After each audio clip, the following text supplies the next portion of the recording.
Hello friends, civil work Abdul Rehman all rounder. ఈ వీడియోలో వచ్చేసి మనం ఏంటంటే నాప్రాలతో కబోర్డ్లు చేస్తున్నాం.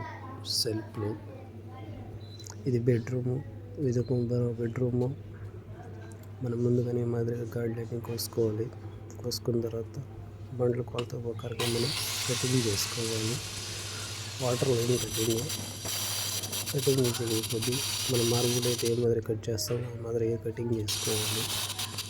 కరెక్ట్ కొలతలు కటింగ్ చేసుకున్న తర్వాత బండ పెట్టాలి. పెట్టిన తర్వాత దానికి టీప్ లెవెల్, తూపుండు, లెవెలింగ్ చూసుకోవాలి. లెవెలింగ్ కరెక్ట్ అయిన తర్వాత మనం లెవెలింగ్ కరెక్ట్ ఉండాలి. ఫస్ట్ ఏదైతే మనం కూర్చోబెడుతున్నామో రాయి కరెక్ట్ లెవెల్ వస్తే అన్నీ మనకి ఆడించని లెవెల్ కరెక్ట్గా వస్తుంది.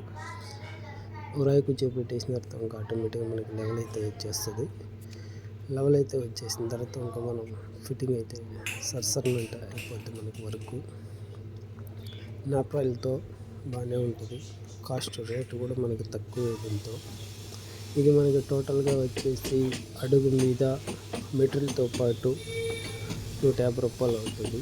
మెటీరియల్తో పాటు ఈ కబోర్డు మనకి సింపుల్గా ఈజీగా ఉండేదానికి అయితే ఇది మనకి సెట్ అయిపోతుంది. కబోర్డు తక్కువ బడ్జెట్లో కావాలంటే ఈ మాదిరిగా అయిపోయింది. పెట్టిన తర్వాత మనం ఈ మాదిరిగా చిన్న చిన్న రాళ్ళు పులుకులు పెట్టి టైట్ చేసుకోవాలి. టైట్ చేసుకుంటే లెవెలింగ్ చేసుకొని మనకి బండి అనేది ఊగేది ఉండదు, షేకింగ్ ఉండదు. కలవ బాగా లోపల దాకా జిగురుగా కలుపుకొని ప్యాకింగ్ చేసేయాలి.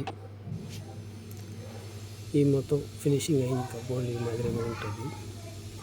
ఈ మాదిరిగా బెడ్రూమ్లో కబోర్డు, ఆ బెడ్రూమ్లో ఈ కొర ఉన్న వచ్చేసి కిచెన్లో కబోర్డ్ చేయాలి. ఈ కిచెన్లో కబోర్డ్లో